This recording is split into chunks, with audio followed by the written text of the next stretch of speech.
solutions graphiques à partir de choses stylisées, très riches en informations, comme on dit, de signes, de couleurs, et qui, vous voyez, prennent par rapport à ce genre de première de couverture un impact important, mais entre guillemets fouillis, ce qu'on appelle, il y a un peu trop de bruit. Nous avons bien sûr un mélange de visuels tradis avec des visages. Ça nous vient un tout petit peu de la mode, ce que j'appelle la mode SFR, qui mélange un tout petit peu les genres pour faire réagir l'œil, les personnages, le fait de dire tiens, la tête n'est plus proportionnée, voyons, on joue sur la différence des proportions. Nous avons des solutions graphiques maintenant avec la typographie qui permettent d'alléger, commencer à alléger un visuel. Si on regarde un tout petit peu, ou les annonces presse, ou les affiches qui peuvent être prises comme signifiant, comme visuel à part entière. L'illustration n'échappera jamais à une solution de message pour vos préoccupations. Vous voyez, ce type de personnage, c'est stylisé, c'est fait sur Illustrator. On change les proportions et on rend l'image un peu plus fun, un peu plus sympathique, un peu plus également actuelle.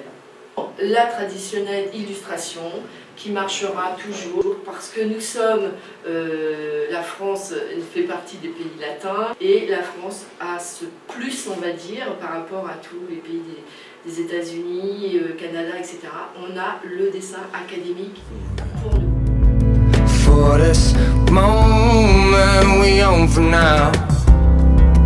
Everything we're gonna do, we do it. Et maintenant, nous allons passer aux tendances Print 2013. C'est quoi la communication visuelle? On est d'accord, c'est de mettre un message efficace, rapide, pour que votre investissement au niveau budget, pub, puisse passer très vite. Donc, vous allez voir qu'on va rentrer dans des tendances à tous les niveaux de plus en plus simplifiées, de telle sorte à ce que les messages passent très vite, très rapidement.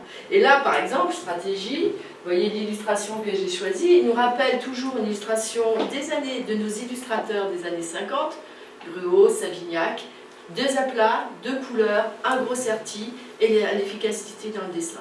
Toujours aussi notre travail de typographie sur un fond d'aplat de couleurs, qui nous permet de bien lire le texte, bien comprendre, choisir et agir.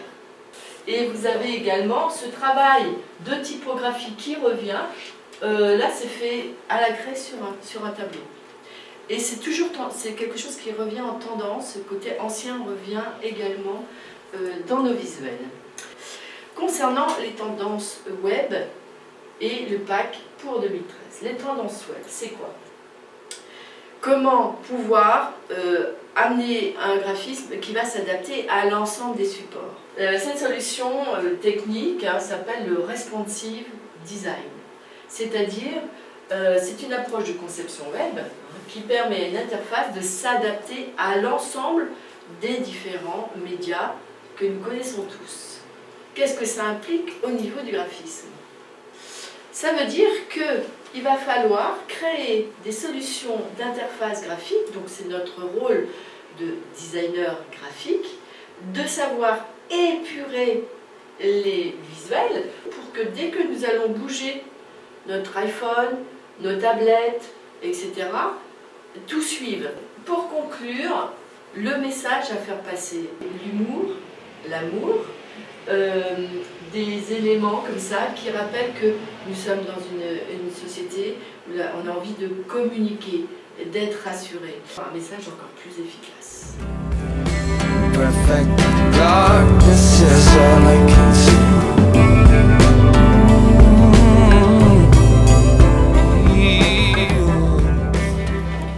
Alors merci Becky, parce que du coup une introduction absolument pas. Aujourd'hui. Je dis je ne resterai pas longtemps. Je viens vous parler non pas de tendance design au sens graphique, comme à mon avis seule l'équipe peut avoir la légitimité de le faire, en tout cas pas moi, mais plutôt de récupérer, moi en tant que développeur, ce qui peut être les tendances, pour réussir à concilier les deux. J'ai choisi de vous parler aujourd'hui de responsive design, parce qu'en 2013, il y a bien à mon avis quelque chose sur lequel je suis vraiment certain qu'on va en parler. L'idée, comme disait Betty, c'est responsive design, comment concevoir des pages web qui sont adaptables au format de lecture utilisé. On a plein de devices différents, que ce soit une tablette, que ce soit un mobile, que ce soit un desktop classique.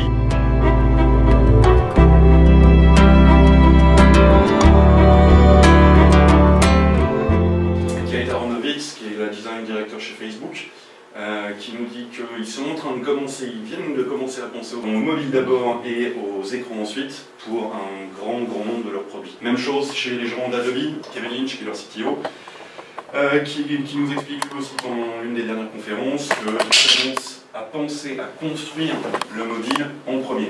Eric Schmidt qui a repris, je ne sais plus s'il est encore chairman, qui a repris la vanne de Google, qui nous explique, alors lui c'est plutôt pour ma paroisse, qui nous explique que les développeurs chez Google, ils bossent désormais d'abord sur les applications mobiles, parce que les bons développeurs, c'est ça qu'ils veulent faire.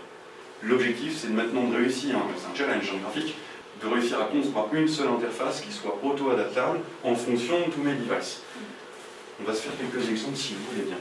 Lemonde.fr a été obligé donc de concevoir un site qui s'appelle mobile.lemonde.fr vers lequel vous êtes redirigé dès lors que vous y accédez depuis votre téléphone. Et là on se retrouve avec ce qui est classique, une photo redimensionnée dans les formats grosso modo iPhone, un design qui est dit fluide, c'est-à-dire qu'en fonction de la largeur de ma fenêtre, je vais venir adapter la largeur de mon contenu.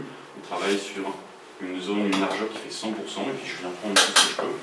Un logo, une mise à jour, ils ont réussi à me caler un peu de pub parce qu'ils ont bien besoin de ça. Mes articles, mes rubriques, on retrouve ici mes grandes rubriques et puis je peux développer par rubrique. C'est très similaire à ce que vous trouverez sur Google Actu par exemple. Bon, voilà le constat, c'est ce qu'ont la plupart des gens aujourd'hui, pour ceux qui ont déjà un site web mobile, en tout cas une version adaptée. N'hésitez pas à aller en voir d'autres, donc ça c'était l'illustration 2, Smashing Magazine. Barack Obama c'était exactement responsive design, Mitt Romney aussi, l'ennui c'est que Mitt Romney il a fermé son site du coup, on ne voit plus Rapidement sur les bénéfices, évidemment un seul site à maintenir, alors pour les gens qui ont eu à maintenir des sites, du coup ça vous parlera, j'ai un même site et puis du coup le jour où je rajoute un item de menu ici à la demande de mon client, je sais qu'il va se retrouver automatiquement sur le mobile sans que j'ai eu trop à me casser les pieds pour peu que la conception ait été bien faite au préalable. J'ai une seule URL à communiquer, pour vous les communicants c'est bien aussi, j'ai plus besoin d'avoir un m pour quelque chose pour mes OP. Pour nous, vilain développeur, j'ai plus besoin de tester le User Engine, qui était le seul moyen que j'avais de venir savoir quel type de terminal j'avais, et donc quel type de réponse il fallait que j'apporte. Technique encore, est-ce que vous avez déjà entendu parler en SEO de duplication de contenu? En référencement naturel, on a un gros pépin aujourd'hui qui est lié à la duplication de contenu, qui n'est pas du tout apprécié par les moteurs de recherche, Google en tête. L'ennui, c'est que bien souvent, mon texte d'accueil, c'est exactement le même sur les deux pages. Du coup, aux yeux de Google, il faut que je vienne lui indiquer, attention Google, ce que tu vas trouver sur ton contenu mobile, c'est effectivement une duplication de ce que tu as eu sur le contenu principal, ne m'en veux pas. Grosso modo, on était là-dessus, c'est comme ça qu'on parlait à Google. Aujourd'hui, j'ai plus de problème, puisque c'est le même site. C'est ça l'intérêt. Donc toujours pour la même raison, c'est le même analytics, mais c'est aussi le même contenu. Google vient pas, Google c'est qui camarade. Je viens pas me taper sur les doigts en disant j'essaye de dupliquer de manière encore plus de place sur Internet que Compass points out in all directions. From this moment we over now. à mon avis de base. Everything we do, we're gonna do it. Un exemple avec le site du WWF, il n'y a pas beaucoup de sites. And everything we do, we're gonna do it.